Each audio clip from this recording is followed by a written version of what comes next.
안녕하십니까. 지금 원래 오늘 우주에 대한 얘기를 조금 해볼까 그런 생각을 하다가 어, 이 눕방으로 전에 그 푸크에 대해서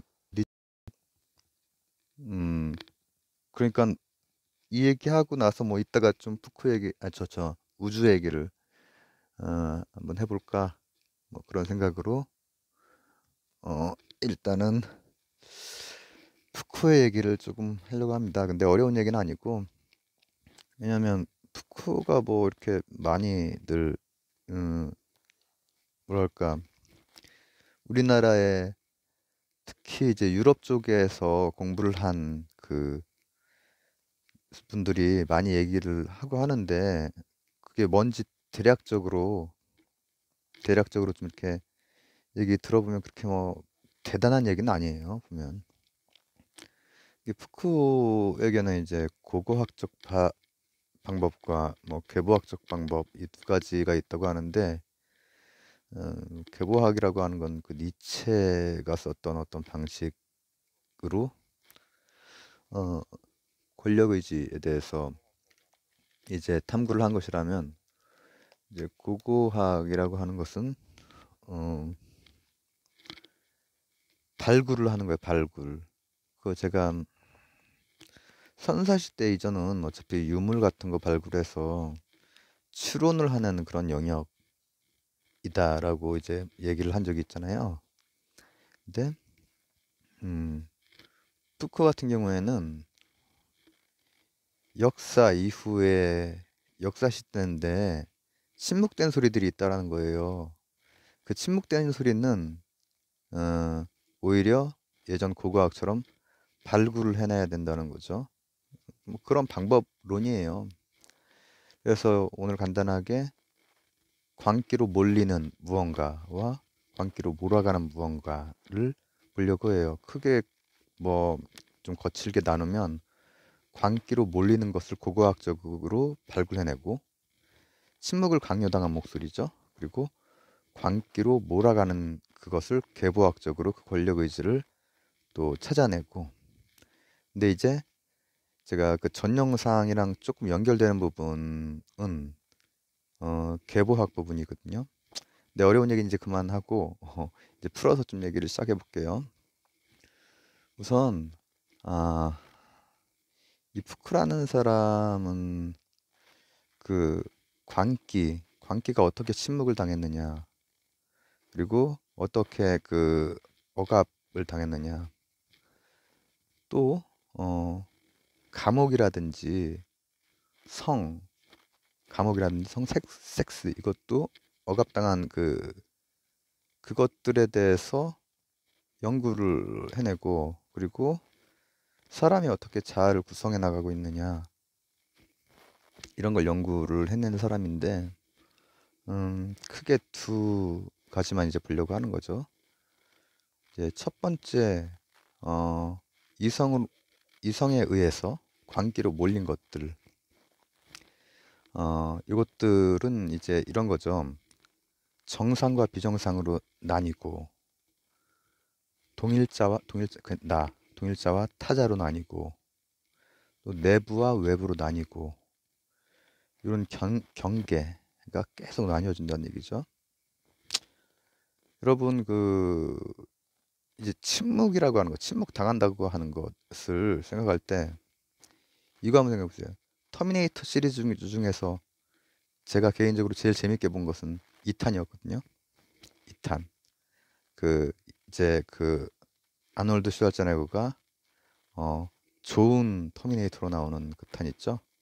그리고 이제 그 막 이렇게 저 액체 그 터미네이터가 나쁜 터미네이터로 나온 그 시리즈를 재밌게 봤는데 거기 보면은 사라 코너가 처음 등장할 때 아마 정신병원에서 등장을 할 거예요.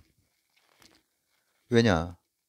터미네이터가 지구를 지금 이게 멸망시키려고 한다고 자꾸 얘기를 하잖아요. 그러니까 정신병원에 갇힌단 말이에요. 근데 우리가 이그 전후 사정을 알고 있는 관객들이 볼 때는 사라 코너만 정상인 거야. 그죠? 사라 코너는 전혀 광기를 가진 사람이 아니었던 거죠. 사라 코너는 그 안에서 막 자기 체력 단련을 하고 언젠가 올 터미네이터의 습격에 준비를 하고 있었던 거예요. 근데 의사들이 볼 때는 터무니없는 말이었고 광기의 소치였고, 그렇기 때문에 병원에 감금을 시키는 거죠. 이게 이제 사라 코너의 소리를 침묵을 시키는 거예요. 침묵을. 그렇죠? 우리가 봤을 때는 말이 안 되는 건데 사라 코너만 제대로 생각을 하고 있는 건데. 그래서 지금 이런 것들이, 이 푸크가 했던 그 작업은 지금 말씀드렸던 터미네이터 2의 사라 코너의 침묵을 발굴해내는 거예요. 그 역사 속에서. 그리고 그러다 보면은 사고의 지평이 넓어지고, 그게 돌고 돌아서 다시 한번 나에 대한 연구를 이제 또 이제 계보학으로 하고, 그리고 그 이 안쪽에도 사실은 단단한 게 아니라 균열이 나 있는 거구나.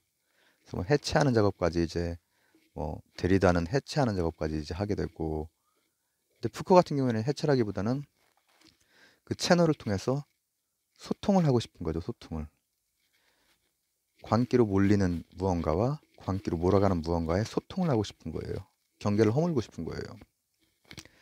그렇기 때문에 이제 푸코는 합리성, 이성에 반대하는 입장이라고 볼 수도 없어요. 어떻게 보면. 왜냐하면 반대하는 입장도 어떻게 보면은 이분법적인 거거든요. 일단 그 두 개를 갈라놔야 반대가 가능한 거예요. 근데 푸코는 이제 그게 아니거든요. 이를테면 사라 코너와 그 의사라든지 사라 코너를 감금한 그 주변과 채널이 있었으면 어땠을까? 그런 고민인 거예요.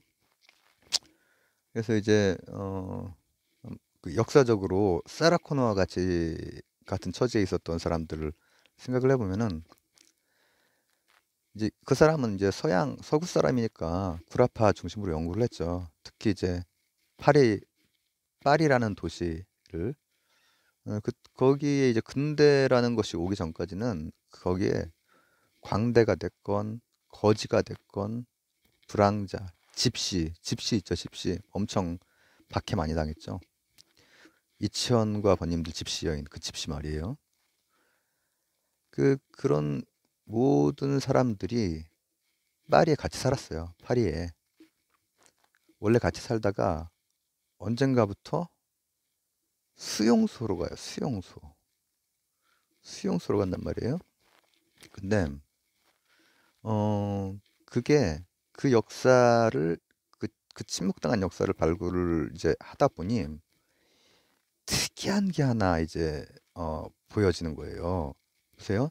지금 제가 말씀드렸던 그 사람들이 다 막 광기로 몰렸던 사람은 아니죠. 이를테면은 거지라든지 이런 사람은 광기로 몰렸던 건 아닌 거 아니에요. 다 같이 함께 수용이 되거든요. 근대가 되면서 거리도 깨끗해지고 상하수도 정비하고 그렇게 있어요. 왜요? 이따가 해줘. 이따가. 아, 그럼 내가 차려 먹을게. 내가 그냥 뭐 라면이나 그런 거 먹을게요. 그럼 나중에 먹게. 나중에 갔다 와서 엄마와 엄마와 대화를. 아, 참. 그래서 수용이, 그 모든 사람들이 같이 수용이 되거든요. 근데 특이한 현상이 벌어지는 거예요. 푸크가 이 침묵당한 소리를 발굴을 하다 보니 이제 그때 막 거리가 정비되고 막 산업이 발달하고 그랬을 거 아니에요? 영국에서 시작된 산업혁명이 프랑스 같은 경우에는 바로 그냥 기계가 다 들어왔거든요. 그러니까는 거의 그냥 바로 시작이 된 거예요. 근데 그때 산업이 발달하니까는 거지나 가난뱅이 불황자들은 수용소에서 풀려나요. 왜? 노동력을 제공할 수 있잖아요. 그 사람들은. 그래서 풀려난단 말이에요. 그러면 이제 남는 사람들이, 그 수용소에 남는 사람들이 범죄자하고 광인이란 말이에요. 그 광인이라고 하는 것은 이제 여러 종류가 있겠지만은 우리가 지금으로 쳤을 때 음, 정신병자라고 생각하는 그 사람들을 말하는 거란 말이에요. 근데 같이 있었는데 놀랍게도 범죄자들이 아주 무서운 범죄를 저질렀던 사람들이 나 광인하고 같이 안 있을래 라고 주장을 하는 거예요. 그래서 범죄자는 수용소 중에서도 어디로 가겠어요? 감옥 쪽으로 가겠죠. 그리고 그 남은 광인들은 드디어 병원으로 가는 거예요. 그때 종합병원이라고 하는 개념이 그때 들어서고, 그때 이제 그게 또 여러 가지 그 결부된 학문들 발전과도 관련이 있죠. 근데 이제 그것도 이 푸코가 설명하는 방식은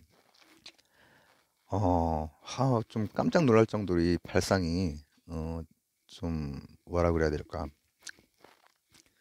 통찰력이 있어요. 그래서 이제 우리나라에서 어, 구라파 쪽으로 에서 공부하고 온 분들이 푸코 얘기를 그렇게 많이 했던 거예요, 한때. 자, 보세요. 지금까지가 침묵을 발굴한 고고학의 역사를 제가 간단하게 훑어본 거예요. 그러니까 침묵당한 소리 중에서 핵심 되는 것은 광기, 광인.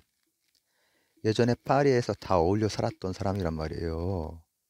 그 사람들이 서로 소통을 했어요. 그렇지 않은 사람들과. 그리고 어쩔 때는 예언자로서, 또 뭐 어쩔 때는 그러니까 배척만 당한 것이 아니라 어울려 살면서 어떤 경우에는 음, 서로가 서로를 필요로 하는 그런 존재였다라는 거죠. 그런 구조였다가, 그리고 원래 그 사람이 어떤 사람들을 격리시키고 한다는 것이 그게 자연스러운 일이 아닌 거거든요. 어울려 사는 것이 오히려 자연스러운 것이고. 그럼 지금까지는 고고학적으로 그 침묵의 목소리를 발굴을 해낸 거란 말이에요. 발굴해낸 거예요.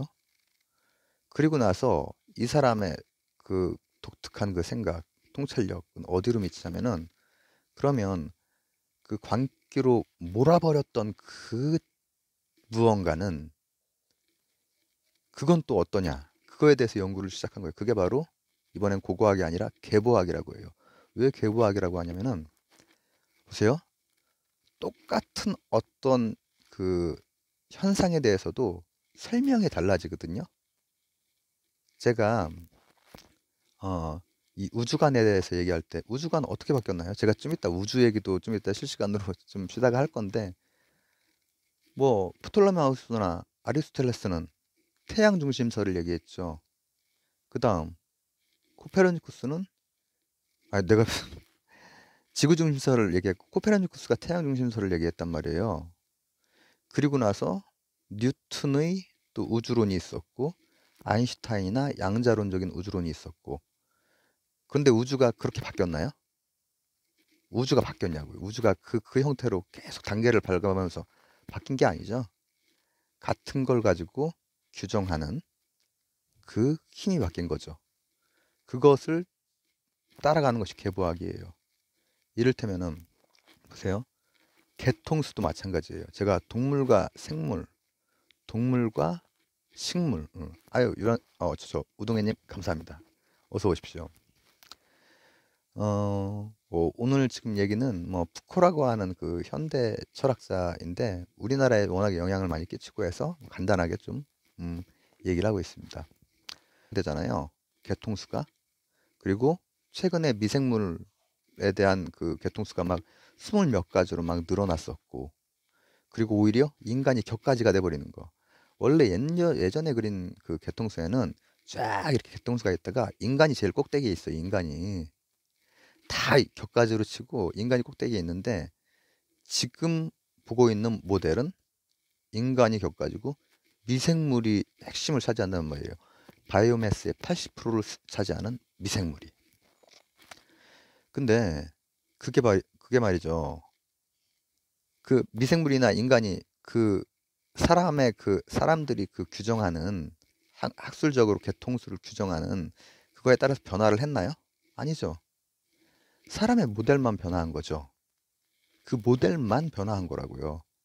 바로 거기에 착안을 해서 그러면 광기라고 몰아버리는 그 힘도 계보학적으로 모델이 자꾸 변했겠다. 똑같은 것에 대해서 똑같은 광인이라고 하는 불황자가 됐건 광대가 됐건 이런 사람들에 대해서 오히려 같은 현상에 대해서 다른 뭐랄까 접근을 했을 것이다. 우동희님도 메리 크리스마스 그리고 연말 연시 건강하게 잘 보내십시오. 늘 너무 감사드립니다. 바로 그때 쓴 방식이 니체의 계보학이에요. 그래서 제가 그때 당시에 니체하고 여러 사람을 묶으면서 거기에 푸코를 넣었죠. 그리고 제가 초반에 막 현대 철학을 얘기하다가 이제 한참 얘기를 안 하다가 고대 조금 건드리고 중세 조금 건드리고 이제 다시 푸코로 넘어온 거거든요. 근데 지금은 이제 그때 해놓은 징검다리들이 있으니까는 얘기하기가 좀 편해요. 그리고 이제 여러분들도 이제 보시게 된다면은 그 전에 영상을 보시면은 또 아구가 맞을 거고 아귀가. 그래서 이 계보학이라는 것을 가지고 그 안에 있는 힘의 의지, 그러니까 계속해서 모델이 바뀌고 패러다임이 바뀌는 거 아니에요. 개통수에 대한 것도 패러다임이 계속 바뀌는 거고. 근데 그때는 그 안에 힘, 그 자체 내에 있는 힘이나 의지가 있다라는 거예요. 그럼 뭐 쉬운 거죠. 예를 들면 개통수가 바뀐 거는 사실은 DNA를 읽어낼 수 있기 때문에 바뀐 거예요. 그렇기 때문에 그걸 규정하려고 하는 그 힘, 연구자들이 진행하려는 방향이 바뀐 거란 말이죠. 그런 것을 권력 의지라고 한다는 거예요. 권력이 정치 권력 아니라고 그랬죠. 마찬가지, 우주론도 마찬가지예요. 우주론도 그때 당시에 우주를 바라보고 있는 힘, 그리고 수학적인 어떤 수학적인 뒷받침 이런 것들이 변화가 생기면서 그 모델이 바뀐 거죠. 모델이 실제로 돌아가고 있는 우주가 바뀐 게 아니라 마찬가지 광기도 마찬가지라는 거예요. 규정이 바뀐 거라는 거예요. 규정이. 그러니까 그때 당시에 제가 어떤 얘기를 했었냐면 처음에 니체하고 묶어서 얘기할 때 미세 권력, 병원이나 수용소나 또 뭐였지? 뭐 기숙사나 여기는 아주 작은 그 미세 권력이 쫙 펼쳐 있다라는 거예요. 그것이 바로 이성. 그러니까 광기를 몰아내려고 하는 그 힘이 작용하는 방식. 그 방식은 오히려 미세한 것에 다 퍼져 있고 거기서 오히려 국가나 법률이라든지 이렇게 큰 단위의 우리가 보통 생각할 때는 연구자들이 그런 것들을 먼저 연구를 했을 거 아니에요. 그게 아니라는 거예요. 반대라는 거예요. 역발상으로 미세 권력들 그리고 그 권력 의지 이것을 바로 니체의 방식으로 계보학으로 연구를 해나간 거예요. 푸크가. 그리고 나서 한 가지를 더 말씀을 드리자면은 제가 담론했던 그 에피스테메 인식 틀이라는 거예요. 인식의 틀. 뭔가 질서를 부여하는 그런데 무의식적인 틀. 아까 미시 권력이라고 했죠. 그러니까 학교라든지 병원이라든지 감옥이라든지 여기에 아주 미시적으로 작용하고 있는 당연히 이래야 한다라고 하는 이성적이라고 표현하는 그 힘은 무의식적으로 이미 들어차 있다라는 거예요. 무의식적으로. 그리고 그것은 계속 변화해 왔다라는 거예요. 이를테면은 전에 파리에 광인들이 함께 살았던 그 시기에는 그 시기 사회의 여러 제도 곳곳에 미시적으로 그들을 수용하는 그러한 미시 권력이 들어차 있었던 것이고 그 이후에 그들을 수용소로 한꺼번에 격리시켰을 때는 또 그러한 힘이 기반이 돼서 작동을 했던 것이고 미시에서 거시로 그리고 또 한 번 이제 산업혁명을 통해서 거지나 불황자들은 풀려났죠. 노동력으로 쓰였죠. 이때도 뭐 사람이 되게 똑똑하게 막 뭘 생각해서가 아니라 미시적으로 이미 작용하고 있던 권력 의지의 표현으로서 이들이 분리가 됐다라는 것이고, 범죄자가 그 정신병 환자들과 분리된 것, 광인이라고 했던 사람들과 분리된 것도 같은 의지였다라는 거죠. 그러니까 요약하자면 전에 이제 니체와 몇몇 그 사상가들을 묶어서 했던 것 중에서 푸코가 있었고, 미시 권력에 대한 얘기를 했었는데, 간단히 요약하자면 푸코는 광기로 몰리는 쪽, 광인이라고 몰리는 쪽에 대해서 고고학적으로 왜 침묵당했는지 그 침묵을 발굴을 해냈어요. 침묵을. 중세에서부터 근현대까지를 쫙 고고학적으로 발굴을 해낸 거예요. 그랬더니만은 이 침묵당한 목소리가 각 시기별로 정말 그 무언가 힘에 의해서 침묵을 당하는 양상들이 보이는 거예요. 그리고 나서 그럼 그 침묵시킨 놈은 뭐냐? 이거를 계보학적으로 이번엔 본 거예요. 그랬더니만 그 침묵시켰던 권력 의지는 아주 미시 권력이면서 또 그 자체가 진리가 아니라 그것을 구성하는 것들, 그러니까 그 안에 차있던 힘과 의지가 계속해서 또한 패러다임의 전환을 하고 모델의 전환을 해나가면서 그 광기라는 놈을 조금 더 세분화시켜서 떼어내는 역사였다라는 거죠. 그래서 간단히 오늘은 푸코의 고고학과 계보학, 즉 광기로 몰린 녀석들에 대한 연구, 광기로 몰아간 녀석들에 대한 연구에 대해서 살펴봤습니다. 그리고 이제 뭐 푸코가 의미 부여를 조금 하자면, 푸코는 이걸 통해서 사실은 이 두 개를 이분법적으로 나누는 목적으로 이걸 한 게 아니라 이걸 허물어야 된다 이거야. 그 돌고 돌아서 다시 한번 사고의 지평을 넓히고 이걸 허물어야 된다라고 하는 생각이 강했던 사람이에요. 그리고 이 비슷한 지점에서 니체의 영향을 받은 그 여러 그 현대 그 유럽 구라파 쪽의 학자들 중에서 조금씩 다른 쪽으로 이제 뻗어나간 사람들이 있거든요. 데리다도 그렇고 또 들레즈나 가타리도 그렇고, 이제 그런 부분도 제가 뭐 기회가 됐을 때 녹화 영상이 됐건 이렇게 실시간으로 좀 편하게 얘기하는 게 됐건 얘기를 또 나누도록 하겠습니다. 우동이님 오늘 크리스마스 남은 시간 행복하게 잘 지내시고 늘 감사드립니다. 그리고 들어주신 분들 감사드리고, 이따가 우주에 대해서 막 횡설수설을 좀 할 건데 그때는 지금 이거보단 좀 덜 딱딱하려나?